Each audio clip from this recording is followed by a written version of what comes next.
figured I'd record a quick little video showcasing a chromatic exercise on guitar. So if I do on the thickest string, if I play frets 5, 6, 7, 8, right in a row like that, that would be chromatic, which means I'm going up one fret at a time or one interval at a time. An interval will be the distance between two notes. In this case, this would be a one fret interval, also known as a half step interval. So from 5 to 6, that'll be a half step interval. From 6 to 7 will be another half step. And from 7 to 8 will be another half step. We also have whole steps, which would be 2 frets apart on guitar. So for example, if I'm on the thickest E string, I play the 5th fret to the 7th fret. That'll be a whole step. This would be a chromatic exercise where I'll do one fret at a time using all 4 fingers. This technique will help you develop dexterity between each of your fingers on all 6 of the strings of the guitar, as well as give you an opportunity to work on your individual string picking technique. I recommend doing an up-down motion. I'm right-handed, so I'll use my left hand to be on the fretboard. I'll use my right hand to pick. I'll take my hand, I'll curl it in, nice and relaxed. As you can see, there'll be your knuckle will come in a little bit here. So you take your pick. You want to relax it right on your knuckle right here, and then bring your thumb down to hold the pick. You can have a lot of pick hanging out, a little bit of a pick hanging out. It'll be something that'll be up to you, what's comfortable for you. But your hand technique will look something like this when you're holding the pick. When it comes to actually picking, you want to do down, up, down, up. On the upstrokes, your wrist will curve slightly up, if that makes any sense. So when it comes to picking, we do a down pick, making sure we only hit the string that we're on, in this case, the thickest string. And then the up pick will go upward motion like so. Starting on the 5th fret, so we'd have the open string, we'd have fret 1, fret 2, 3, 4, 5. And you notice on this guitar it'll be this second dot called an inlay. The inlays will always be on your 3rd, 5th, 7th, 9th, and 12th frets. I'm going to start this exercise with my first finger. So I'd have my first finger, second finger, third finger, and 4th finger. I take my first finger on the 5th fret, right behind the fret wire, which is this bar here. So I'm going to take my finger right behind there. And as I'm holding the 5th fret, I want to keep in mind my thumb is gently pressing against the back of the neck, right behind my first finger. You want to have a motion like this on your fretboard. So pretty much you want your thumb to be even with your fingers. So on the 5th fret, I want to make sure my hand is relaxed. So the best way to make sure you're relaxed is deep breath, drop your shoulders down, and then we want to do very steady pick motions. So we'll go on our lowest string, our thickest string, lowest in pitch.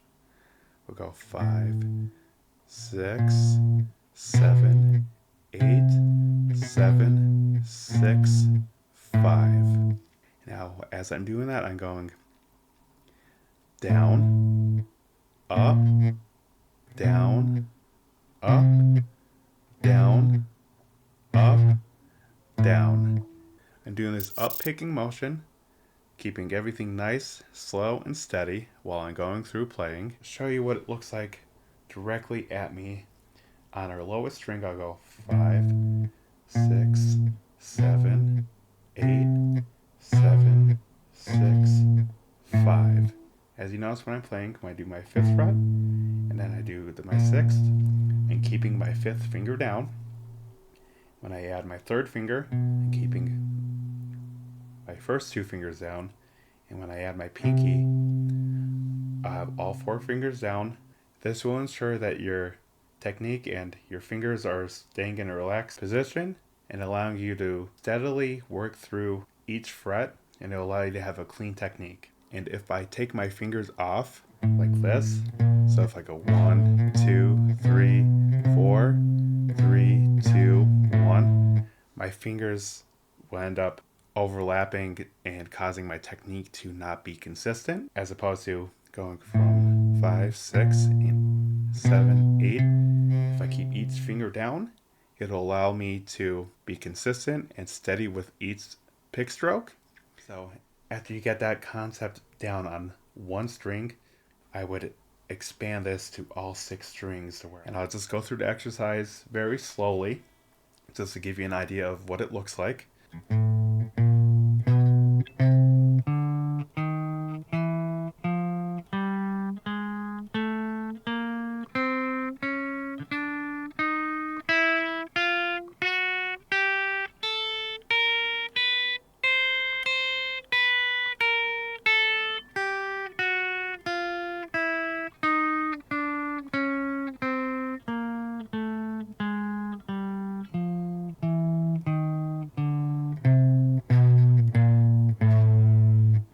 And you can break it down even slower, like so, to make sure everything's nice and steady and consistent.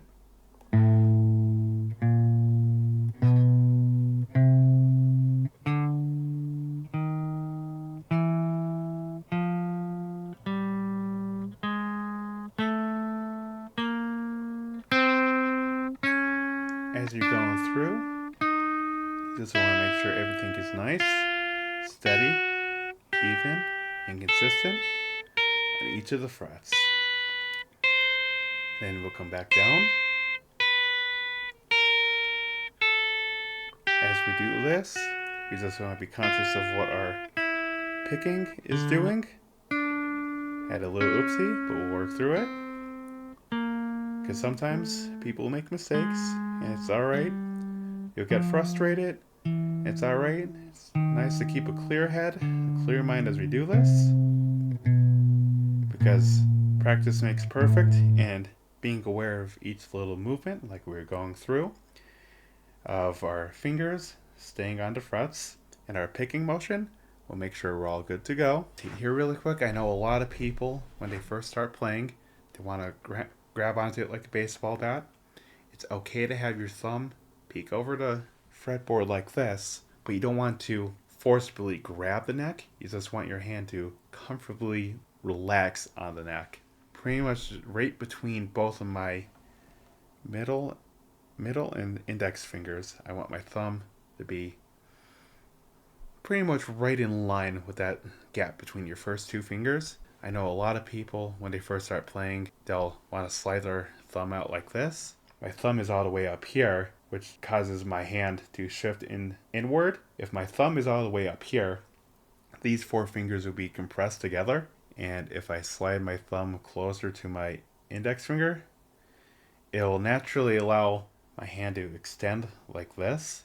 If I keep my thumb right in line with roughly my index finger and middle finger, I could get a pretty good stretching between my fingers. If I have my thumb off to the side like this, that really limits how far I could stretch my fingers. For the best flexibility, I want my thumb parallel to these fingers so I could stretch out a little bit more. In doing so, we'll build speed and pick everything up, and we could eventually get it to quicker speeds like this with our alternate picking.